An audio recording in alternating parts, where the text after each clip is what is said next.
Assalamualaikum warahmatullahi wabarakatuh. Apa kabarnya teman-teman semua? Bunda berharap teman-teman dalam kondisi sehat, afiat, dan yang pasti harus tetap semangat. Baik teman-teman, kita lanjutkan pelajaran kita tematik 6D. Hari ini kita akan bahas tentang teks eksplanasi dan kerjasama ASEAN di bidang sosial budaya. Muatan kita hari ini adalah Bahasa Indonesia PB 1, 3, 4, dan 6 dan IPS PB 1 dan 4. Baik teman-teman, seperti biasa, sebelum Bunda lanjutkan kegiatan kita pagi ini, mari sama-sama kita awali dengan membaca basmalah. Bismillahirrahmanirrahim. Tujuan pembelajaran kita hari ini adalah bahasa Indonesia mampu memahami teks eksplanasi ilmiah yang didengar dan dibaca. Yang kedua, mampu menuliskan teks eksplanasi ilmiah yang didengar dan dibaca. IPS mampu menjelaskan peranan dan kerjasama Indonesia dalam berbagai bidang sosial dan budaya. Sudah siap teman-teman? Teks eksplanasi. Apa sih teks eksplanasi itu? Untuk memudahkan teman-teman dalam memahami materi ini, di sini Bunda sudah tuliskan tentang pengertian, ciri-ciri, struktur, tujuan, dan contoh dari teks eksplanasi. Teks eksplanasi adalah teks yang berisi tentang proses, bagaimana dan mengapa suatu topik yang berhubungan dengan fenomena alam, sosial, ilmu pengetahuan, dan budaya yang terjadi sehari-hari. Maksudnya adalah teks ini membahas tentang suatu proses, bagaimana sesuatu dapat terjadi. Biasanya yang dibahas dalam teks eksplanasi ini bersifat ilmiah, karena bersifat kajian. Misalnya tentang fenomena alam, mengapa dapat terjadi gerhana matahari, sehingga akan dikaji sebabnya dan akibat yang ditimbulkannya. Atau jika yang dibahas adalah tentang kondisi sosial dan budaya, contohnya mengapa banyak terjadi kenakalan remaja, maka akan dibahas apa yang menyebabkan terjadinya kenakalan remaja dan akibat yang ditimbulkannya. Karenanya teks ini disebut dengan teks non-fiksi, karena teks yang dihasilkannya adalah sesuai dengan fakta yang ada di lapangan.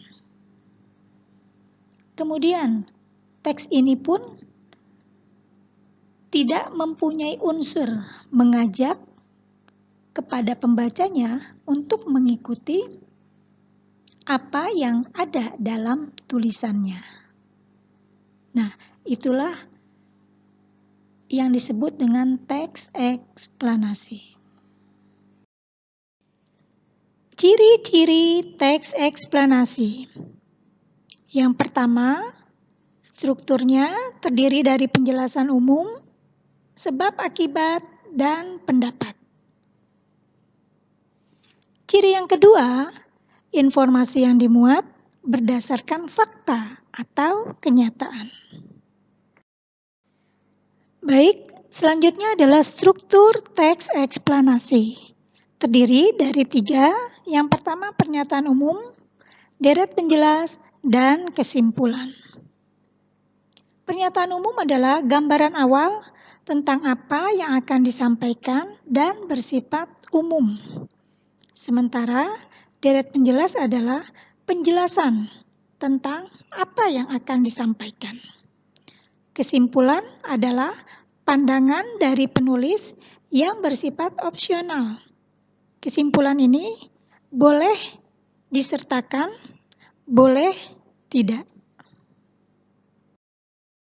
Tujuan dari teks eksplanasi adalah untuk memberikan informasi yang jelas kepada para pembaca agar dapat memahami tentang suatu fenomena yang sedang terjadi. Untuk lebih mudah teman-teman dalam memahami teks eksplanasi, di sini Bunda sertakan contohnya.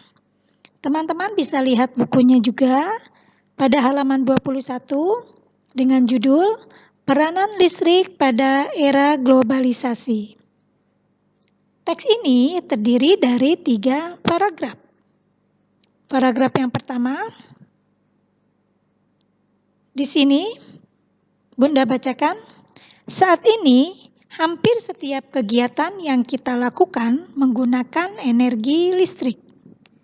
Energi listrik dapat membuat hidup kita menjadi lebih nyaman dan mudah. Energi listrik merupakan energi yang praktis karena dapat diubah menjadi berbagai macam bentuk energi dengan menggunakan peralatan elektronik. Pada paragraf yang pertama, ini disebut dengan pernyataan umum. Mengapa? Karena pada paragraf ini dijelaskan tentang kegiatan yang banyak dilakukan oleh kita sehari-hari dengan menggunakan energi listrik, dan ini sudah diketahui secara umum. Kita lanjutkan paragraf yang kedua. Saat ini banyak sekali peralatan elektronik yang diciptakan untuk berbagai kepentingan manusia.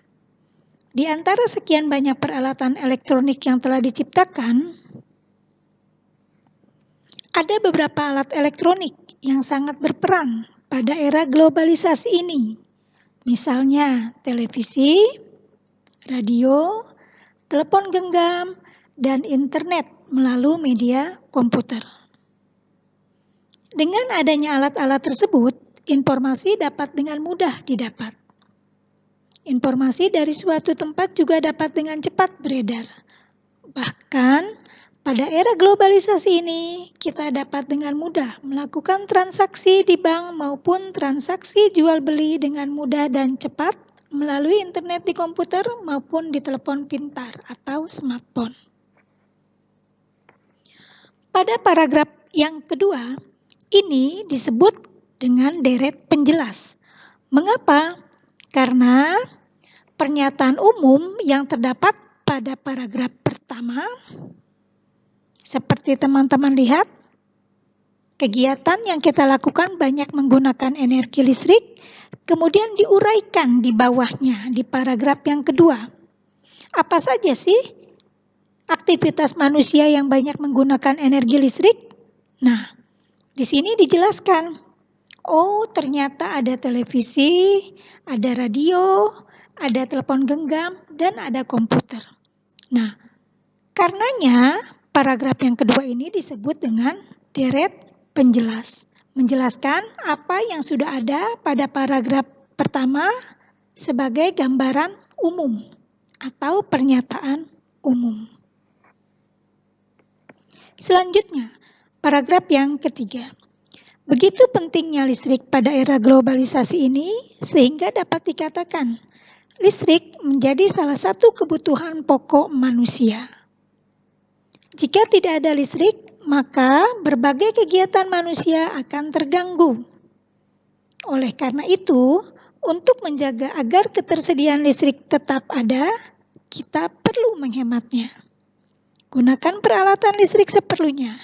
Dengan menghemat listrik, kita juga menghemat biaya. Nah, paragraf yang ketiga ini adalah berupa kesimpulan. Kesimpulan dari siapa? Kesimpulan dari penulisnya. Nah, untuk dapat menjelaskan apa isi dari teks di atas, maka penulis memberi kesimpulan. Kita paham, energi listrik itu sangat penting. Tapi energi listrik juga dapat habis apabila kita tidak menggunakannya dengan hemat.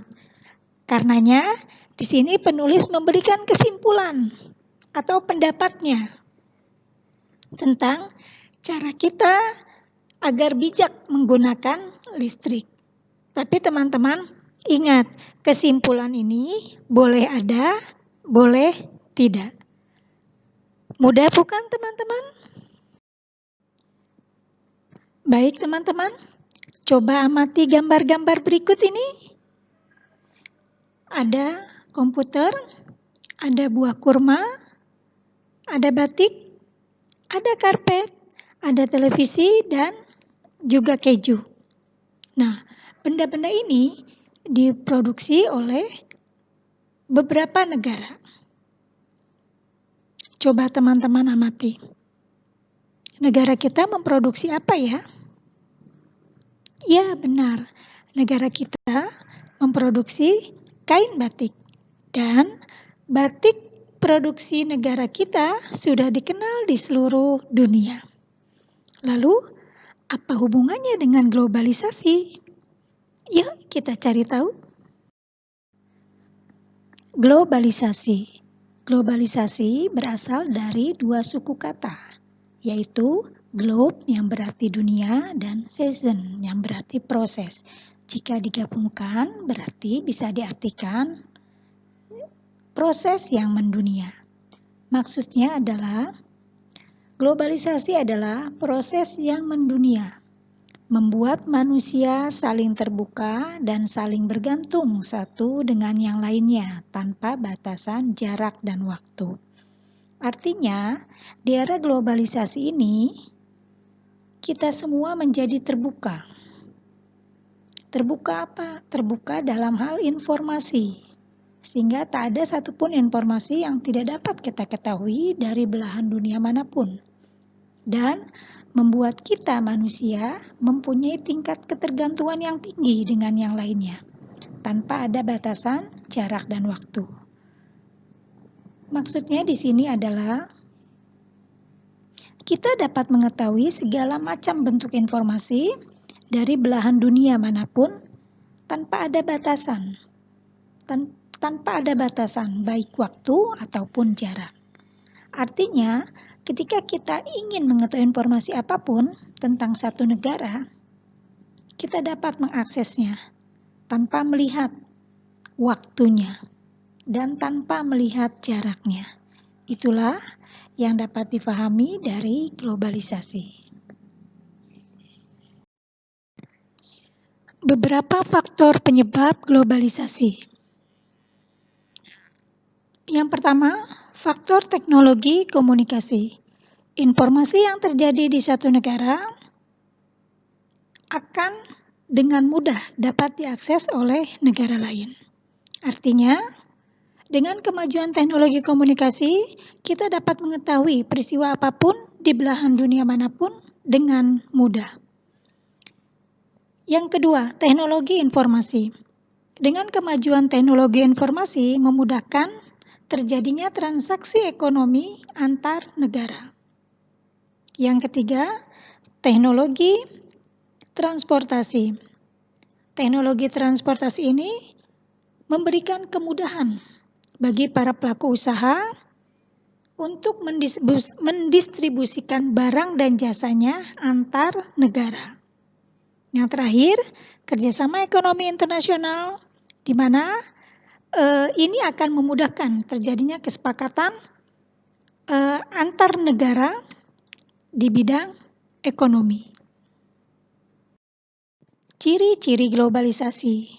Ada 6 ciri globalisasi. Yang pertama adalah kecepatan informasi dan kemajuan teknologi. Ya, globalisasi tercipta karena semakin berkembangnya ilmu pengetahuan dan teknologi sehingga memudahkan bagi kita untuk mendapat informasi dengan cepat. Selanjutnya, globalisasi pun dapat membentuk tatanan kehidupan baru di masyarakat kita. Masyarakat Indonesia yang semula dikenal ramah tamah, suka kebersamaan, suka bergotong royong, sedikit demi sedikit kebiasaan seperti itu berangsur-angsur menjadi hilang dan berubah.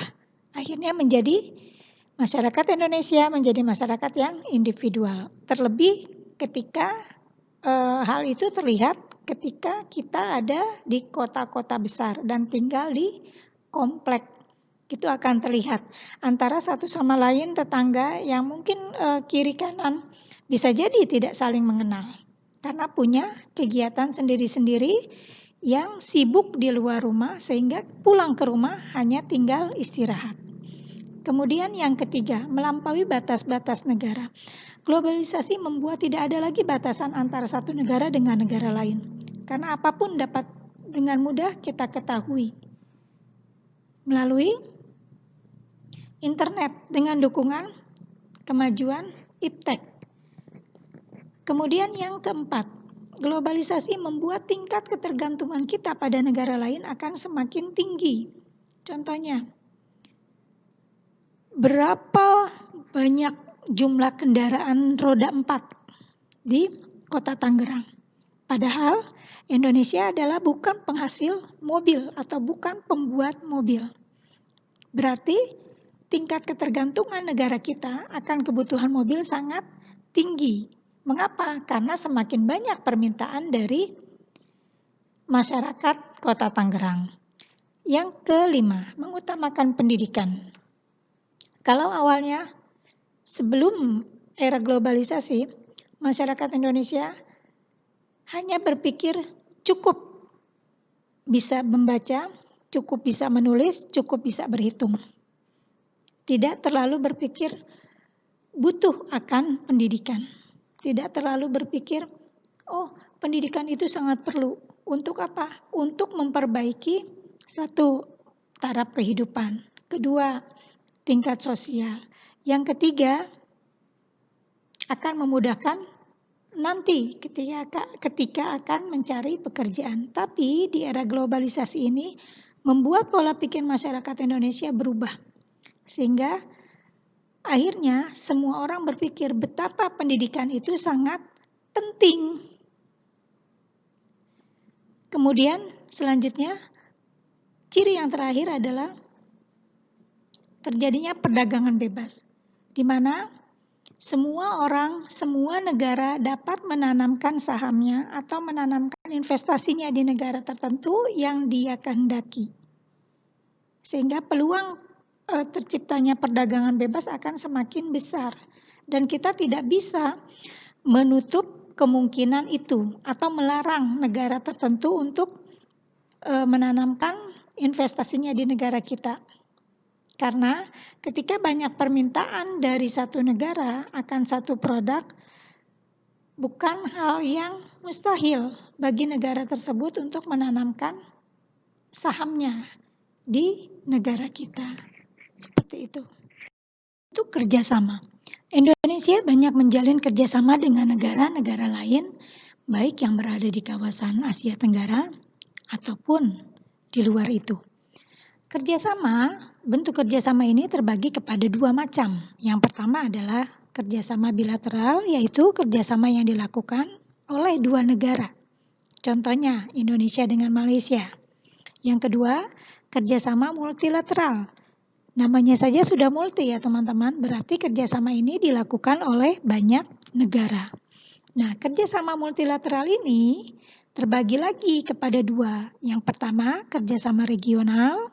Yang kedua, kerjasama internasional.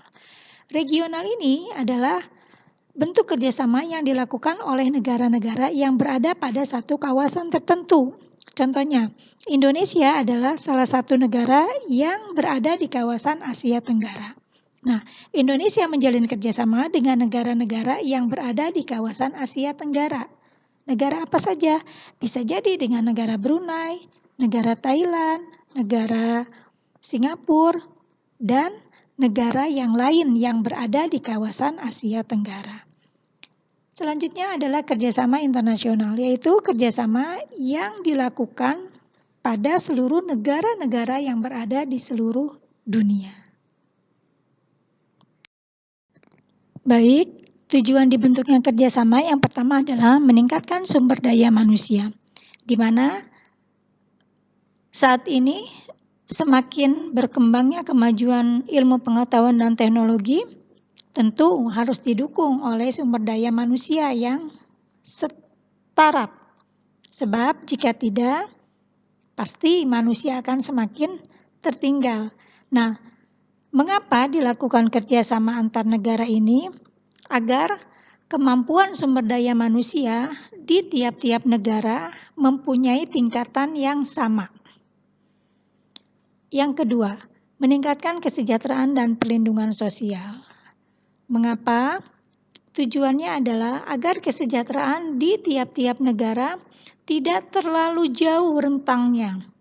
Tidak ada lagi negara yang berada di bawah garis kemiskinan, sementara negara lain maju.